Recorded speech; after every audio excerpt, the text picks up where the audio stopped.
Sadgurunath Maharaj Ki Jai, and welcome to Jagadambi Reads the Holy Books of India, Ramayana285. As you may remember, Hanuman realized that he had to talk to Sita. If I should be killed by the Rakshasas, the joint venture of Rama and Sugriva will never materialize. No one except me can cross the sea, and no one will know about Sita unless I go back with the good news. What should I do now?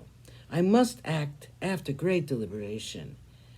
Even tasks which seem to be easy are apt to go wrong and get spoiled if they're entrusted to one who is inefficient. I should make certain as to what should be done and what should be avoided. If I think I'm very clever, that arrogance is enough to ruin all the projects that have been thought of by us. My task has to be accomplished. I should use my power of thinking to the utmost. My leaping across the sea should not be a wasted effort. I must make her listen to my words. How am I to do it? Hanuman was pondering on the problem for a long time until he came to a decision. He hit upon a method by which he could introduce himself to Sita without her being startled. He told himself, I will recount the great qualities of Rama, about whom she is thinking all the time. I will recite the glory of the house of the Ikshvakus, and while I recite them, her interest will be kindled, and slowly and very gradually, she will cast off fear and have faith in me and my words. The wise Hanuman thought that it was the best course to be adopted and began to act accordingly. 8. Hanuman meets Sita.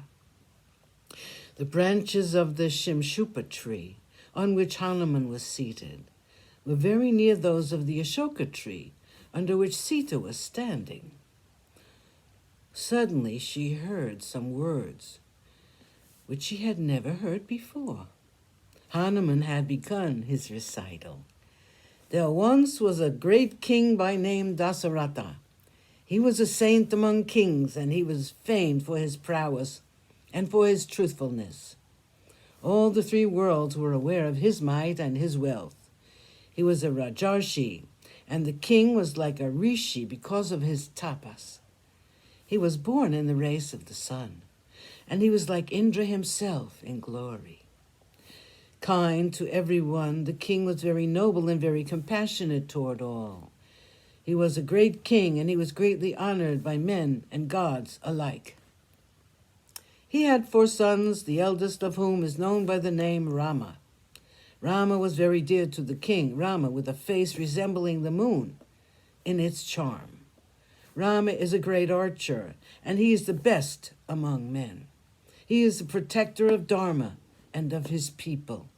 He is the dread of his enemies. Devoted to truth, this Rama, at the behest of his aged father, this hero among men, went to the forest Dandaka to live there, and he was accompanied by his wife and his brother. He donned the garb of a tapasvin and wandered in the Dandaka forest. Several Rakshasas were killed by him during his wanderings. In the Janasthana, he killed Kara, Dushana, and Trishiras, along with an army of 14,000 Rakshasas. This he did single-handed. When he heard about the destruction of his Janasthana, Ravana arranged to lure Rama away from the ashram by the help of the appearance of a magic deer. When the brothers were away, Ravana entered the ashram and carried away Sita, the beloved wife of Rama. When he saw that his wife had been stolen, Rama wandered around in search of her, and during his wanderings he made friends with a monkey king by name Sugriva.